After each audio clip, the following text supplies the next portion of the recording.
Before I get started with the instinctive shooting technique, I'd like to cover some of the what I feel is the necessary bow accessories that I feel you should have, or at least think about having.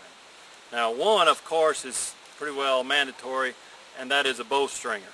You always use a bow stringer when you're stringing and unstringing a recurve or a longbow.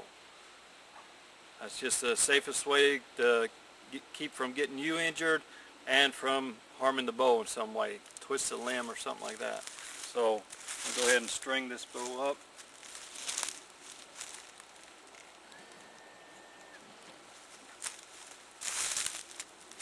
Basically all I did was the top part of the string slides down the limb. The bottom part of the string is on like a string keeper at the base of the bow.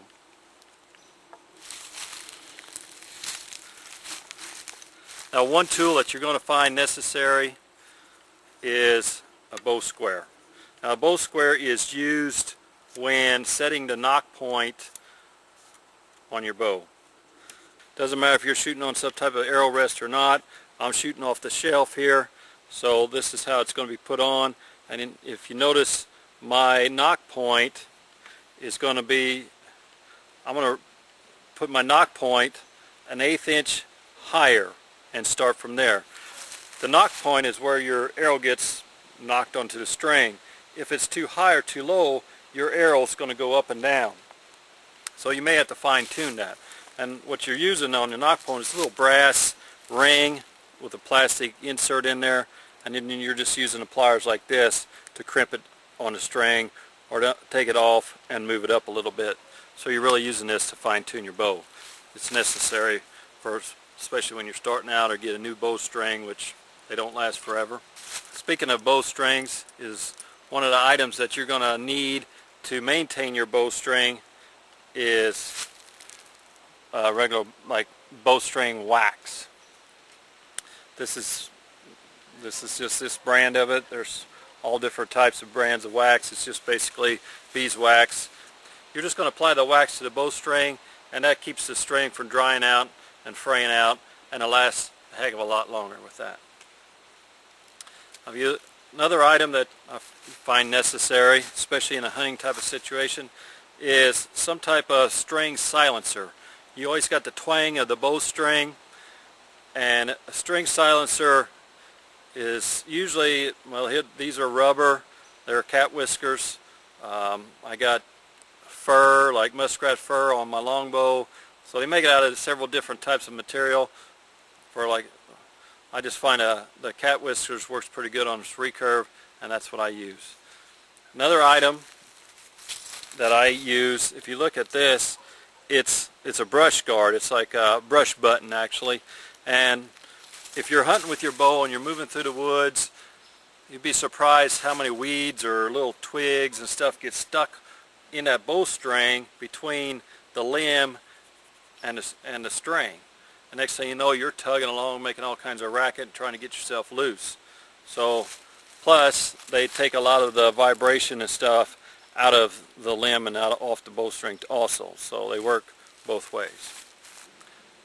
Another item that you may find useful, I know a lot of the target shooters or competition shooters use them, and it's actually a little stabilizer bar. Now, the reason for that stabilizer bar is when you're shooting your bow, if you look, you're not really grasping. You don't want to grasp and hold that bow.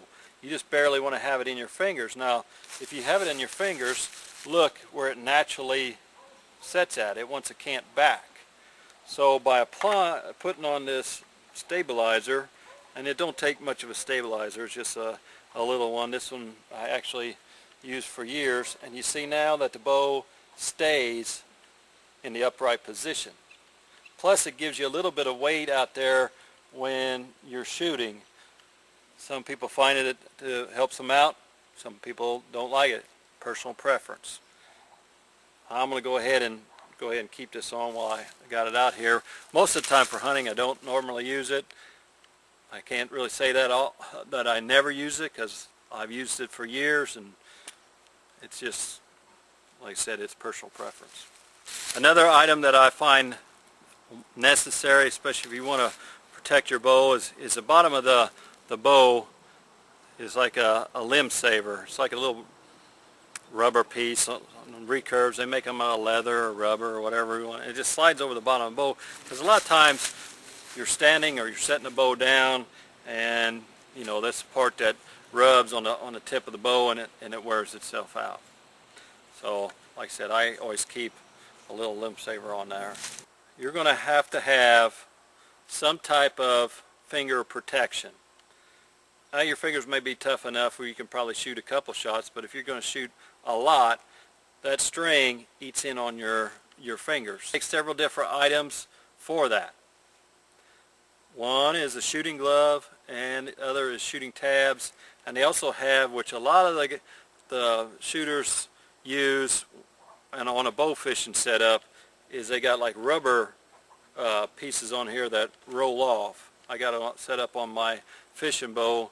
I get a chance, we'll go over some of that stuff on a later time. Like I said, they got a shooting glove and these finger tabs. Now how the finger tabs work is, let's look at this one for instance. This one's got calf hair on it, calf skin on there with the hair on it. That makes a little slicker release to it, and all you're really doing is sticking your middle finger in there. And this one has a divider in there to keep it apart, and when you're shooting the bow, you're just using that. Here's another version. They make all different types. This one's more heavy duty leather. Again, it's personal preference. I would try both or all different types and find one you really like. The one I'm used to the most is my shooting glove. And the shooting glove's probably pushing 30 years old. I've been using it for a long time. So, and for hunting wise, you know, a finger tab to me is all right to shoot if I'm just target shooting, but if I'm actually in the woods or doing, I don't like anything really hanging on my finger in a way. If I want to do something, it's dangling down. So by using shooting glove, I can still call or get stuff out of my pockets and stuff like that. All I really do, you know, if it's cold out, I'll cut the fingers out of a glove, and I can still use these parts of the fingertips to shoot with. Another item which you may find useful, and I recommend probably purchasing one, is some type of arm guard. I don't normally use it, especially if I'm shooting with short sleeves on. Some people have to with the way they hold it. The string has a tendency to hit their arm. I mostly use it for when I'm hunting and I got maybe a heavy jacket on or a baggy sleeves on. I use that to tighten up my sleeves so that the string doesn't slap my jacket or my coat when I'm shooting it and make that kind of sound. So that's where I use an arm guard at, but normally for just shooting in the summertime or without it, I don't normally wear one. But I would recommend buying one, because you never know, you might need one, because if you don't, some people get pretty good sized welts wherever the string hits it, if they're, you know, depends on how they hold the bow. Another item which you're going to want to invest in is some type of quiver. Quiver is what carries your arrows with you out in the field. So they make all different types: back quivers, side quivers, hip quivers, quivers that go on the sides of the bow.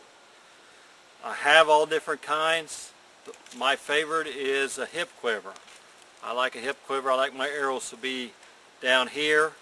Some of the disadvantages I find with a back quiver, especially in a hunting situation.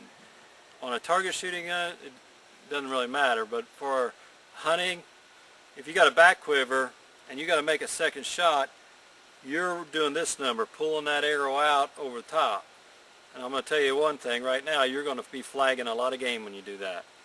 So I don't use a back quiver when hunting. I have several back quivers that I use, but not for hunting.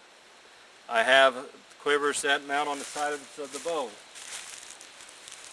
And the way they mount on the side of the bow is they basically strap on your upper and lower limb, and then your arrows are held on the side of the bow. I have those too.